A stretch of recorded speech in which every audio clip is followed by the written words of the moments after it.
Rwandans vote on allowing a third presidential term for President Paul Kagame. And Star Wars: The Force Awakens is finally here, and the world celebrates. Africa 54 starts right now. Good evening and welcome. I'm Vincent Makori. This is Africa 54. Rwandan voters are likely determining the long-term future of the country on Friday as they decide whether to change the constitution to allow President Paul Kagame to run for re-election up to 3 more times. If the referendum passes as expected and Mr. Kagame continues to win elections, he could stay in power until 2034. Current law requires him to step down at the end of 2017. The U.S. State Department has held firm in its position and says that President Paul Kagame should step down as scheduled and help foster a new generation of leaders in Rwanda.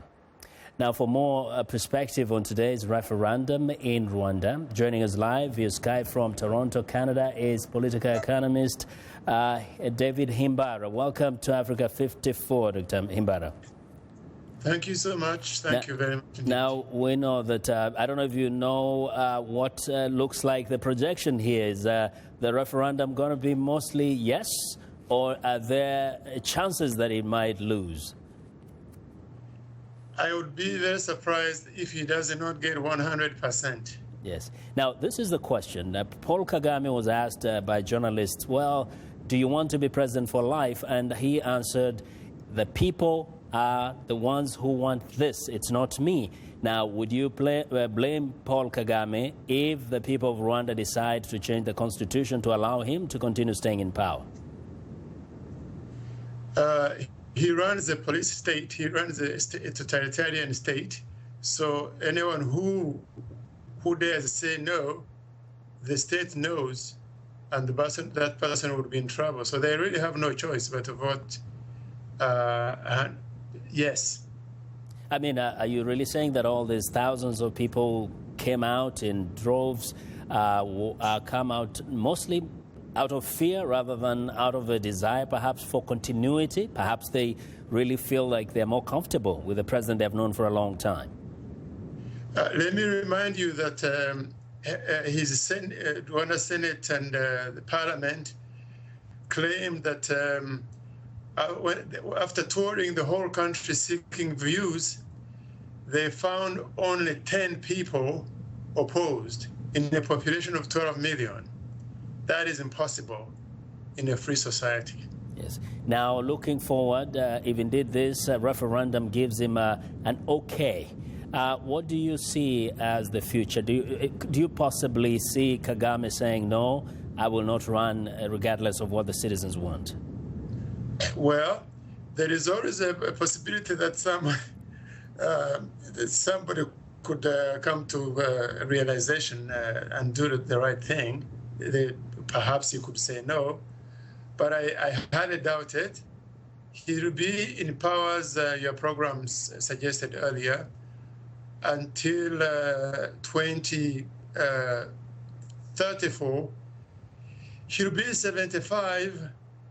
And looking at the chairman of the AU right now, who is 93, Kagame in 34 will be a teenager. So he'll continue, he'll amend the constitution and stay on again. Now, very quickly, do you think in any way this is going to present a problem, at least within the African Union system itself?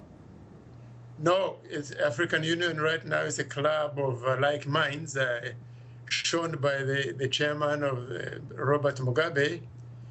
So the only voice opposed to this madness have come mainly from outside, the donors, but this doesn't have any weight. Well, Dr. Himbara, this conversation will continue. Thank you very much for joining us today. Thank you so much. Bye-bye. Yes. Well, David Himbara is a political economist. He joined us live via Skype from Toronto, Canada. Not too far from Rwanda, the African Union's Peace and Security Council has proposed sending 5,000 peacekeepers to Burundi. A diplomat says the AU is invoking a rule which allows it to deploy a force without the consent of Burundi's leader. Now, according to the African Union Charter, The continental body has the right to intervene in a member state in the event of war crimes, genocide and crimes against humanity. The mission, labeled the African Prevention and Protection Mission in Burundi, would be comprised of the East African Standby Force. The force would seek to protect civilians and create conditions for dialogue. Burundian President Pierre Nkurunziza has 96 hours to respond to the AU resolution, which was drawn up late on Thursday and is likely to be rubber-stamped by the AU Peace and Security Council in the coming days. Now, on the last day of the 10th World Trade Organization conference in Nairobi, delegates were yet to reach a deal on agricultural subsidies. Some protesters are pressuring developed countries to cut subsidies before discussing any new issues. The Geneva-based WTO, which has more than 160 members, has been trying and largely failing to agree on a worldwide package of trade reforms since a meeting in Doha in 2001 hatched an ambitious plan for knocking down trade barriers. African countries in particular have urged wealthy states to reduce their farm subsidies, which make African products less competitive.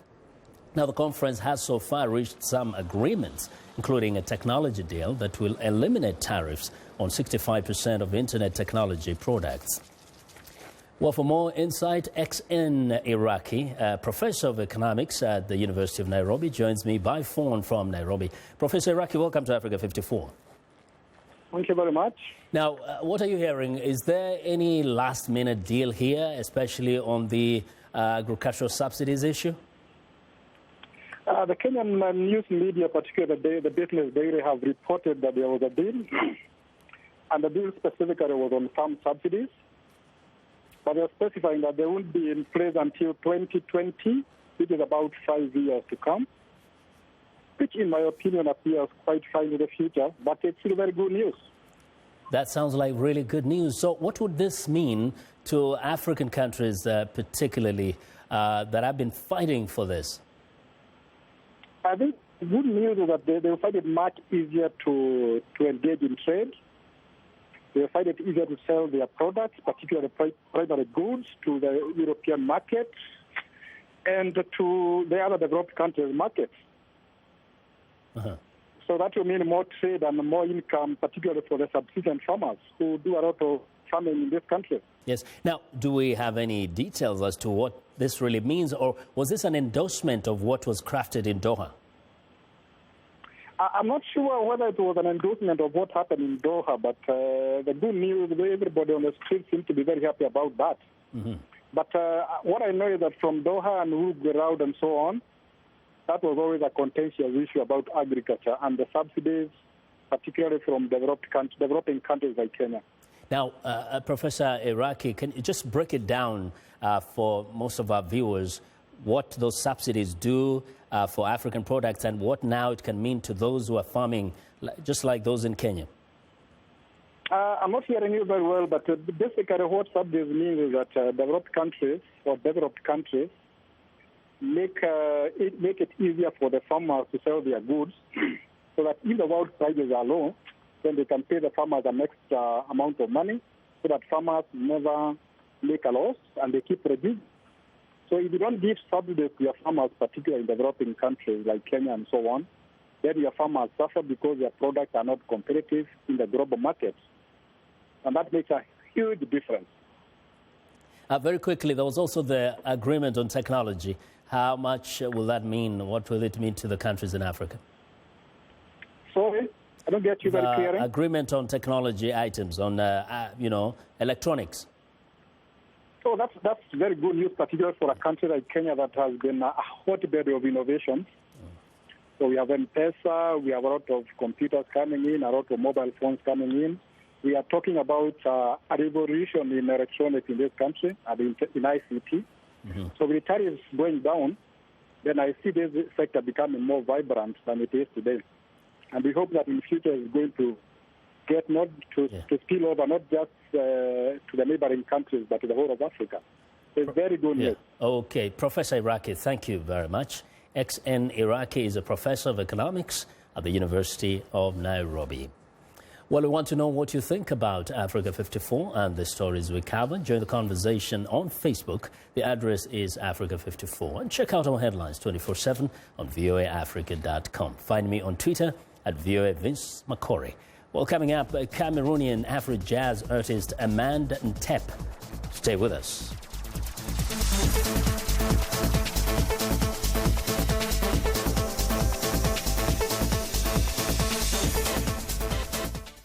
This is BizBeat.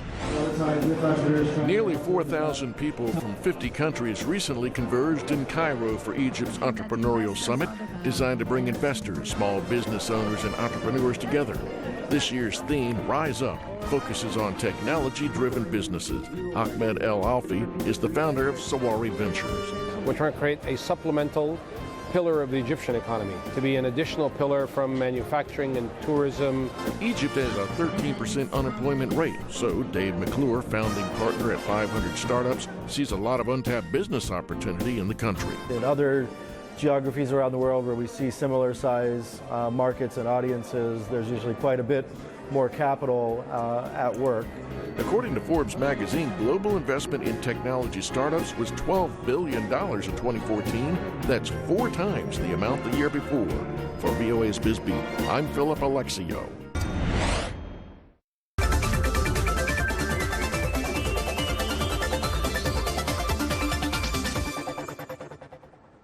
Well, an award-winning technologist, commercial designer, and entrepreneur. He has used his expertise to advance the cause of humanities and the creative economy through his initiative Visual Collaborative.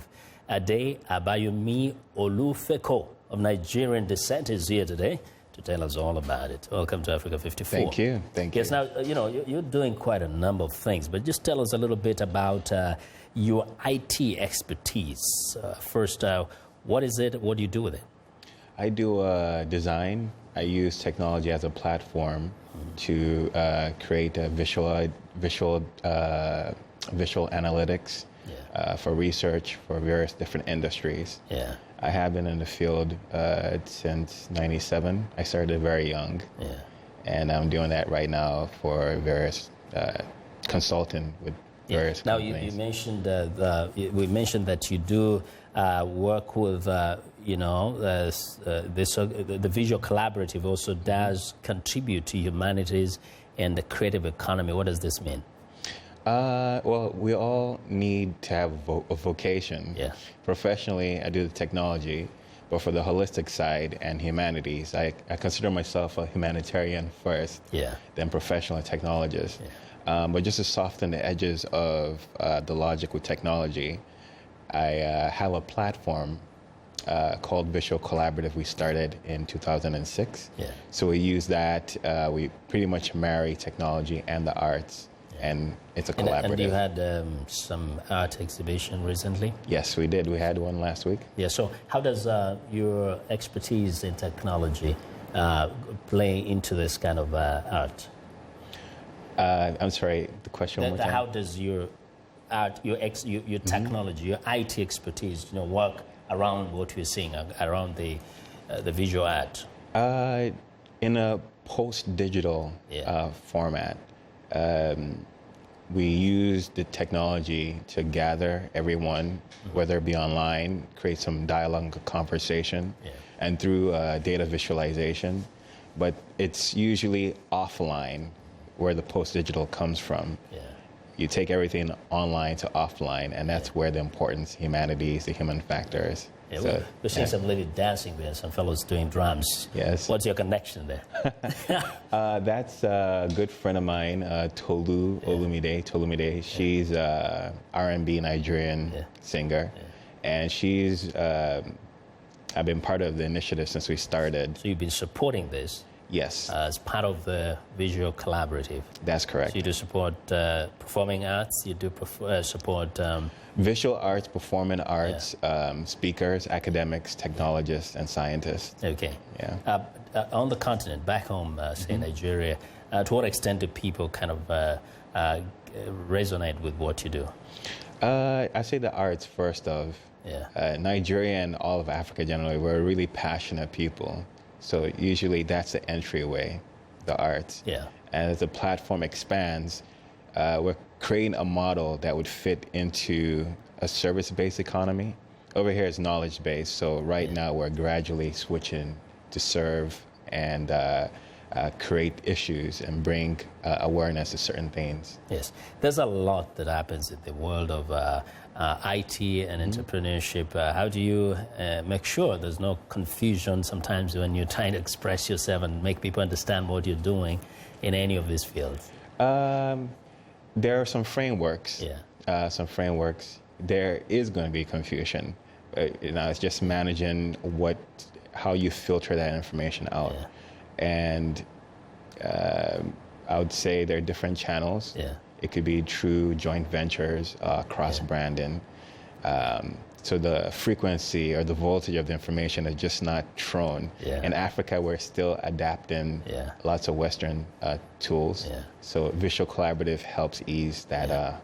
But channels. I think the upside is also that all the young people worldwide seem to be on the same wavelength. Absolutely, they get it. absolutely. The older ones may not. Absolutely, yeah. Thank you very much. Yes. And that's Ade Abayomi Olufeko, who is a technologist, commercial designer, and entrepreneur. Thank you.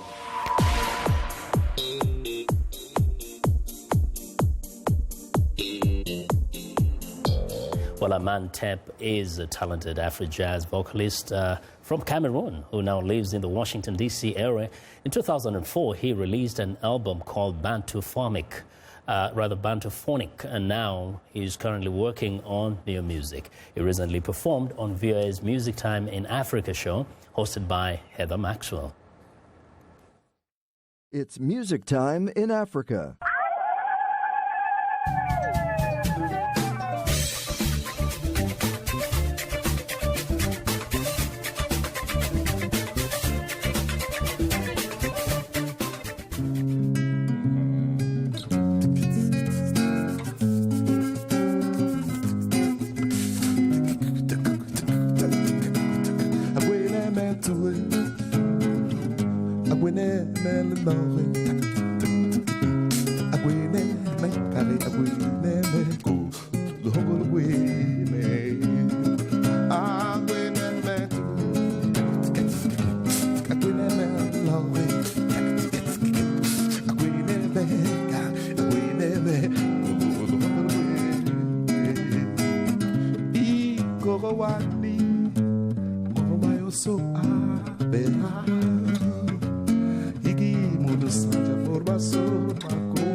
Thank you so much for joining me today in the studio, Armand. Thank you so much. Music Time in Africa. Yes, thanks a lot. Thank you. Thank you, Max. This is Heather Maxwell on Music Time in Africa for the Voice of America. Well, and thanks, Heather. To learn more about Heather Maxwell herself and view her music show, visit Facebook and type in the keywords Music Time in Africa, and you can see what time the program airs in your area and get more information about some of our featured artists. Well, it's time now for a short break. Still to come on Africa 54. Star Wars frenzy sweeps the world. We'll be right back.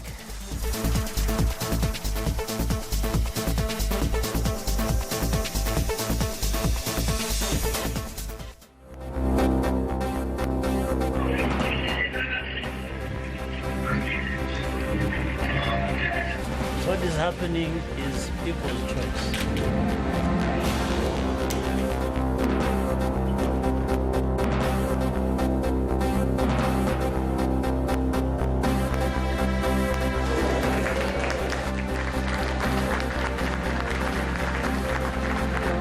Chairperson of the African Union for the Republic of Senegal and current chairperson. Vandaag doet het Hof uitspraak in 3 wat betreft de industrie.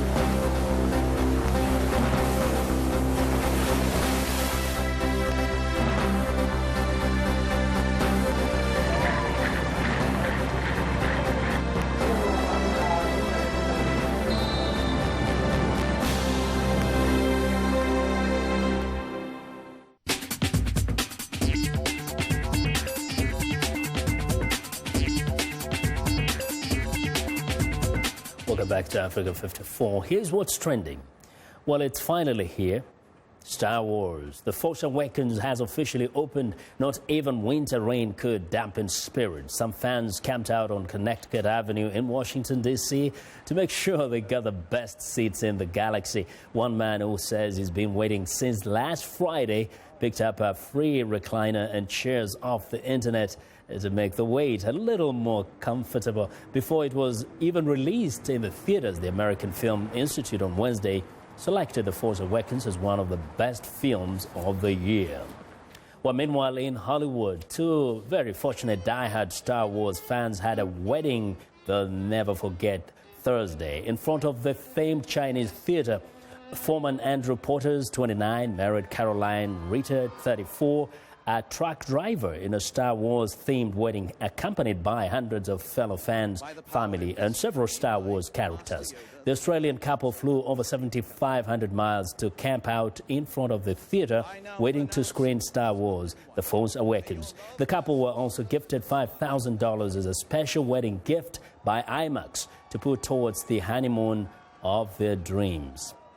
Well, meanwhile, in London, the historic monument Nelson's Column was transformed into a giant light spur To mark the arrival of the new Star Wars film, Star Wars, a fever gripped the city as the film stars attended the European premiere of the hotly anticipated movie. Fans cheered as the Trafalgar Square landmark was lit neon blue. According to media reports, Disney paid £24,000 for the privilege of lighting up Nelson's column, and that is what is trending today.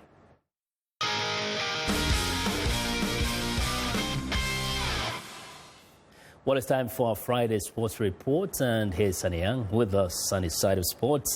Sunny, Serena Williams has certainly been a force this year. The force has been with Serena, Vincent. Sporty seasonal greetings to our Africa 54 viewers. I'm twirling my trusty Wilson tennis racket for Serena Williams, who this week was named Sports Person of the Year by Sports Illustrated, the premier sports magazine here in the United States.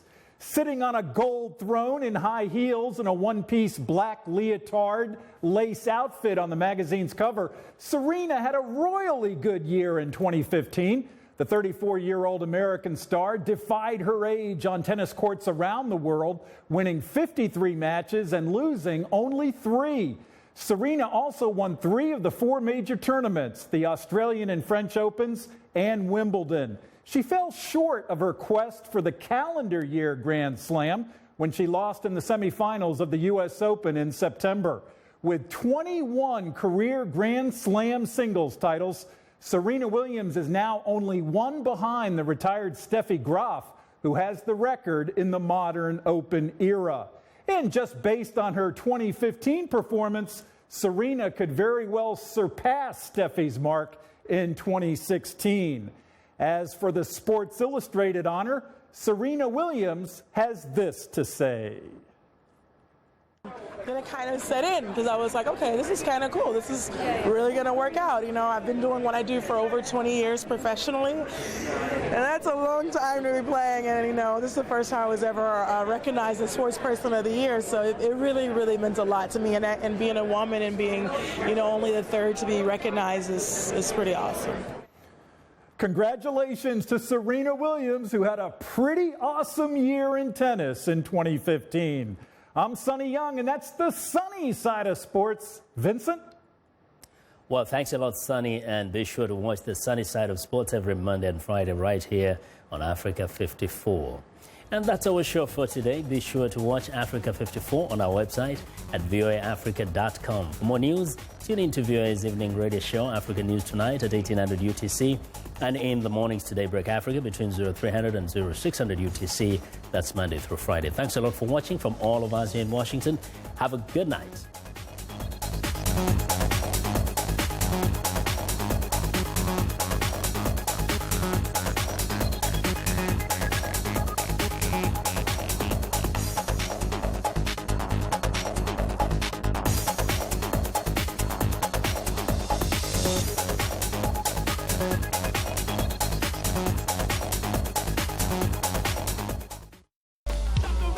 Music is something that brings people together. Music educates, it motivates, it's a bridge.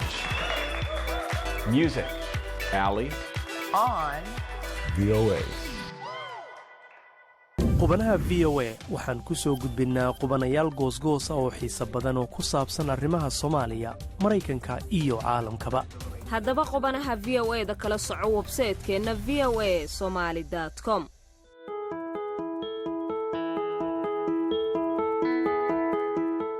From VOA Learning English, this is the Technology Report.